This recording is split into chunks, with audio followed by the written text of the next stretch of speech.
A questão 91. Ela coloca a seguinte instrução no texto. A figura ilustra esquematicamente um processo de remediação de solos contaminados com tricloroeteno, TCE, um agente desengraxante. Em razão de vazamentos de tanques de estocagem ou de manejo inapropriado de resíduos industriais, ele se encontra presente em águas subterrâneas, nas quais forma uma fase líquida densa não aquosa, DNAPL, que se deposita no fundo do aquífero. Essa tecnologia de descontaminação emprega o íon persulfato, S2O8, que é convertido no radical SO4- por minerais que contêm Fe3. Isso aqui é a simbologia que a gente dá para o íon ferro 3+, para o Fe3+. O esquema representa, de forma simplificada, o mecanismo de ação química sobre o TCE, sobre o tricloroeteno, e a formação dos produtos de degradação.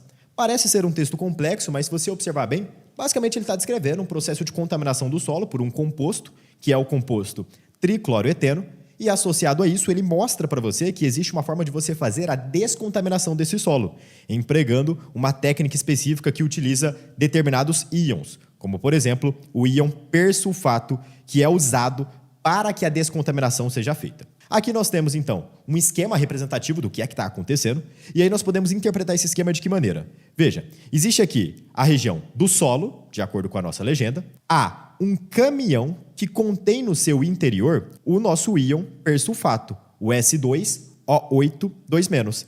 Esse persulfato, então, é jogado para dentro do solo. E aí você percebe que aqui, nessa porção inferior ao solo, existe a água subterrânea, que está localizada nessa delimitação aqui da nossa imagem. E essa água está contaminada com o TCE. O tricloroeteno está aqui contaminando toda essa nossa água, de modo que o nosso íon persulfato está sendo utilizado aqui para promover essa descontaminação. E aí, olha como que o esquema fica fácil de você entender quando você vai fazendo essa análise por etapas. O íon persulfato é transformado nesse íon, o íon SO4-.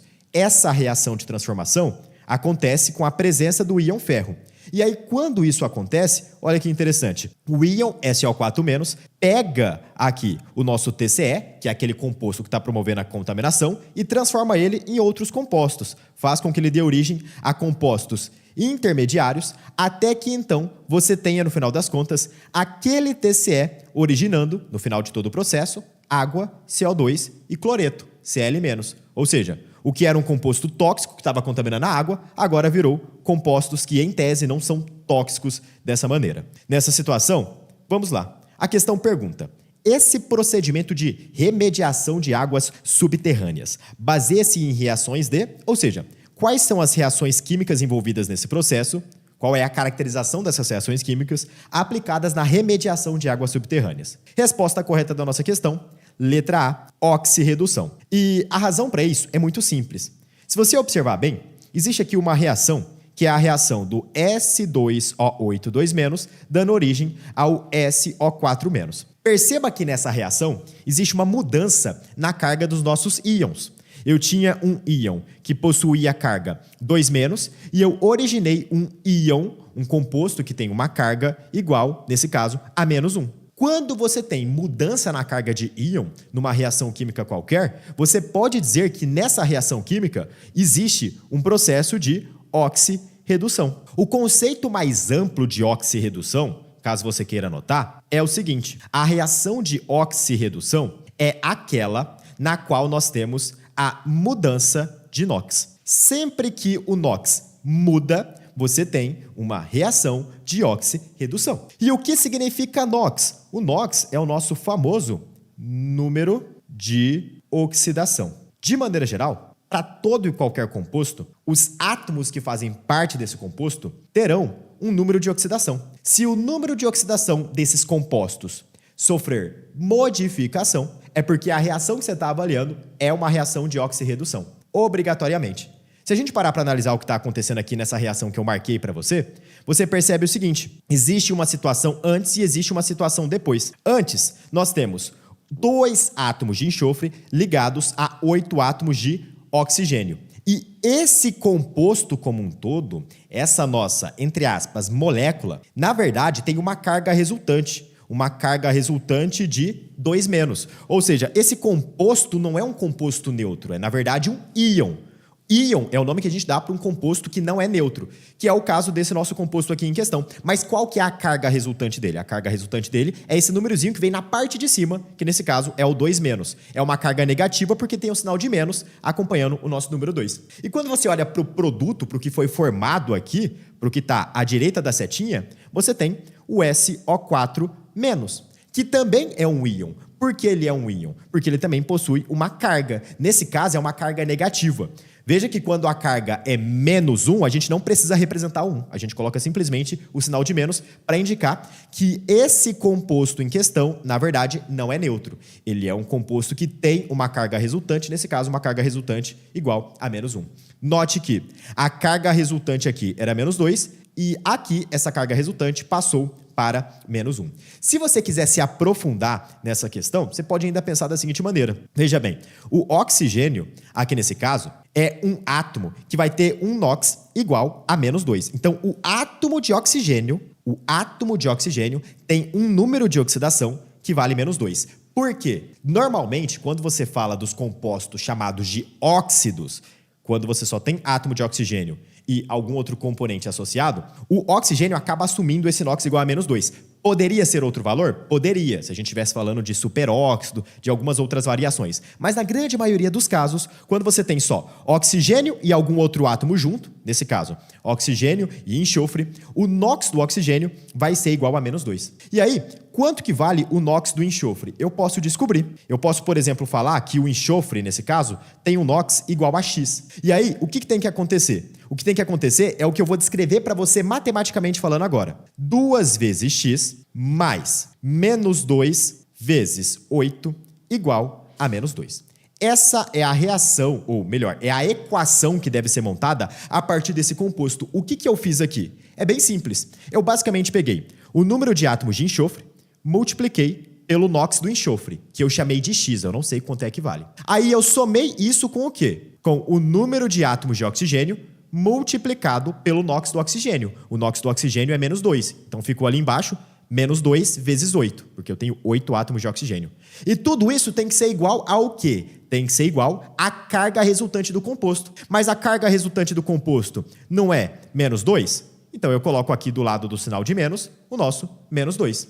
Pronto, montei uma equação. E aí a gente pode desenvolver. -2 vezes 8 é -16. -16. Então já vou colocar aqui o nosso -16. O que você pode fazer para descobrir o nosso x nesse caso? A gente pode pegar o -16 e pode jogar ele para o lado direito. Aí ele vai para lá positivo. Estava negativo aqui, vai para o lado direito positivo. Então vai ficar aqui mais 16. E aí, obviamente, se o 16 foi para lá, ele sai daqui. E aí fica como a nossa equação? Fica assim. 2x igual a -2 mais 16. -2 mais 16 é 14. Então já coloca aqui o nosso 14. Logo, quanto que vale o x? O x vale 7, perfeito? E detalhe, 7 positivo, porque não tem nenhum sinal de menos aqui. Então eu acabei de descobrir o quê? Que o NOx do enxofre vale 7 positivo, vale mais 7, um valor positivo nesse caso. Agora, faz o mesmo raciocínio pegando o que foi formado na reação. Vamos fazer a mesma coisa analisando o que foi produzido na reação. Veja, esse composto tem 4 átomos de oxigênio e um átomo de enxofre. Qual que é o NOx desse átomo de enxofre? Eu não sei. Eu quero descobrir. Vou chamar ele de uma letra qualquer. Vou falar que o NOx do enxofre aqui vale Y. Coloquei outra letra agora. E aí, nesse caso, quanto que vale o NOx do oxigênio? O oxigênio, por definição, na grande maioria dos casos, tem NOx -2. A não ser em algumas situações específicas de superóxido, de peróxido e assim por diante. Perfeito. Qual que é a carga resultante dessa nossa molécula? A carga resultante é de -1. Então eu posso montar a mesma equação que eu fiz anteriormente. Observe bem. A nossa equação vai ficar da seguinte maneira. 1 vezes y mais 4 vezes -2. Tudo isso igual a -1. Perfeito? Note que nessa situação, o que está acontecendo é um procedimento parecido com aquele que eu fiz anteriormente. Eu tenho um átomo de enxofre que multiplica, então, o NOx do enxofre, que é Y, mais 4 átomos de oxigênio, que multiplicam, então, o NOx do oxigênio, que é -2, e isso daqui somado, olha o sinal de mais, tem que dar -1, que é o NOx resultante do nosso composto. E aí, dessa maneira, a gente consegue fazer o mesmo procedimento. 4 vezes -2 é -8, -8, beleza? -8. Esse -8 vai para o outro lado, positivo. E aí ficaria como? Ficaria y igual a 8 positivo menos o 1 que está lá do outro lado. E aí, nesse caso, 8 menos 1 é 7 positivo, ou seja, é mais 7. Note que, nessa situação, o NOx do enxofre, a gente acabou de descobrir, vale mais 7. Vale mais 7. Era mais 7 anteriormente e agora passou a ser mais 7 nos produtos, nesse outro composto que a gente acabou de obter. Então, a gente acabou de fazer aqui um procedimento de revisão de como que você calcula o NOx dos componentes que participam de uma determinada reação. Dessa maneira, você consegue ter uma noção mais clara de quando você vai ter variação de NOx ou não. O NOx, propriamente dito, do composto mudou. Antes, o meu composto tinha um NOx resultante de -2, agora o meu composto, aqui nos produtos, tem um NOx resultante de -1, ou seja, o NOx sofreu uma alteração no íon como um todo. Nesse processo, o ferro atuou na reação como um catalisador. Normalmente, quando a gente coloca em cima da setinha da reação química um determinado átomo, um determinado íon, é porque a gente quer indicar que esse átomo, esse íon, atua como catalisador. Aqui, o ferro atua como um componente chamado de catalisador, e daqui a pouco a gente vai destrinchar um pouco mais sobre isso. Se você observar as reações aqui abaixo, você note que isso também está acontecendo de maneira parecida. Então, nós temos aqui o nosso TCE, que vai dar origem a um outro composto. Só que veja, antes eu tinha aqui átomos de carbono que faziam uma ligação dupla. E agora, esses mesmos átomos de carbono estão fazendo aqui uma ligação simples entre si. Veja, isso aqui é um átomo de carbono, isso aqui é um átomo de carbono. Isso daqui é um átomo de carbono, isso daqui é um átomo de carbono. Note que houve uma modificação nessa ligação. Aqui era uma ligação dupla, aqui passou a ser uma ligação simples. E detalhe, esse carbono que estava bem aqui, no final das contas, ele passou a fazer ligação agora com oxigênio. Ele nem estava fazendo isso ainda. Agora ele está fazendo uma ligação dupla com o átomo de oxigênio, o que indica que aqui nós tivemos diretamente uma mudança de NOx. Obviamente, daria para a gente fazer aqui um aprofundamento falando do NOx médio do carbono, e aí você ia entender que o NOx médio do carbono aqui está sofrendo uma alteração, mas nesse caso, a gente já consegue, por análise direta da questão, chegar diretamente na alternativa da letra A. Uma observação muito importante. Se você parar para analisar, essa primeira reação aqui, que inicialmente a gente acreditava ser a reação de oxirredução, na verdade, nem é a reação de oxirredução. Porque o NOx do enxofre não mudou e o NOx do oxigênio também não mudou. Note que o NOx do enxofre antes era mais 7, continuou sendo mais 7. O NOx do oxigênio era -2, continuou sendo -2. Então, essa reação aqui não é uma reação de oxirredução. Mas essa reação aqui abaixo é. Essa reação aqui do TCE, dando origem a esse composto da direita, é uma reação de oxirredução. Então foi até interessante a gente trabalhar um pouco a análise do cálculo de NOx aqui em cima para a gente perceber que essa reação em si não foi uma reação de oxirredução, mas essa aqui abaixo já foi um exemplo de reação de oxirredução. E por isso a gente já consegue marcar diretamente a letra A. Perfeito? Toma cuidado com isso. Se a questão falasse assim, essa reação em específico, ela é uma reação de oxirredução? A resposta é não. Porque, na verdade, os NOx de cada um dos átomos não mudaram. Mas a reação de baixo teve mudança de NOx. Nessa daqui também teve mudança de NOx. E assim por diante. Olha a letra B. Reação de substituição. Não é o que está acontecendo aqui nesse caso. A gente tem na reação de substituição uma situação em que você vai ter seu composto, que tem, por exemplo, lá, um determinado átomo ligado a ele, e aí esse átomo é substituído por outra pessoa. Então você tinha um átomo de hidrogênio que foi substituído por um átomo de cloro. Você tinha um átomo de oxigênio que foi substituído por um átomo de flúor. Precipitação, falso. O que é um processo de precipitação? É quando você tem um componente que está dissolvido em água ou que está no estado sólido e que permanece no estado sólido depois do processo. Por exemplo, eu tinha lá, numa situação, sal dissolvido em água. Aí eu fiz mudanças nessa solução, de modo que agora o sal não está mais dissolvido em água. Ou seja, o sal precipitou. Quando o componente que está dissolvido em água passa para o estado sólido, ele realiza, nesse processo, um mecanismo de precipitação. Desidratação também não é uma opção, porque a reação de desidratação é aquela em que você perde molécula de água.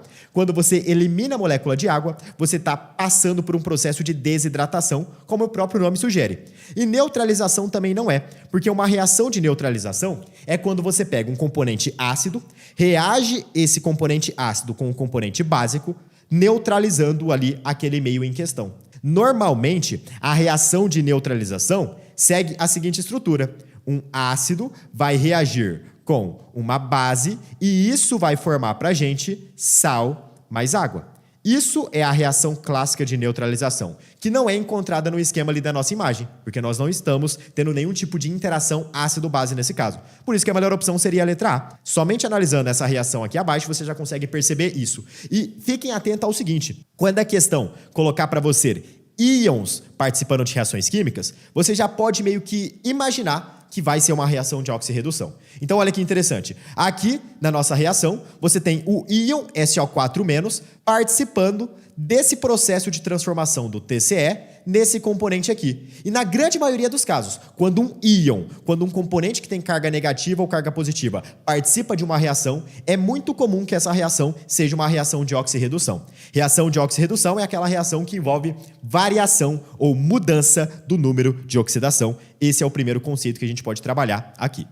Estou passando aqui no final desse vídeo de resolução de questão para te fazer um convite. Se você está estudando para o Enem, se você está estudando para a prova de vestibular e quer passar em medicina ainda neste ano, vá aqui na descrição do vídeo e acesse o link que eu deixei reservado para você no topo da descrição. Lá nessa página, você vai conhecer a plataforma Vinícius Oliveira, que é o meu preparatório focado na aprovação em medicina. Dentro da plataforma Vinícius Oliveira, você vai ter acesso a aulas de todas as matérias, com mais alto padrão de qualidade e didática, listas de questões pós-teoria com gabarito comentado, listas de revisão sugeridas, cronogramas personalizados, segmentados por semanas, com tudo que você tem que estudar, do básico ao avançado, para que você seja aprovado em medicina ainda neste ano. Não perca mais tempo. Vá aqui na descrição, toca no link, conheça a plataforma Vinícius Oliveira, torne-se meu aluno e garanta uma preparação de altíssimo nível que vai te trazer muito mais resultado para que você passe na faculdade ainda neste ano.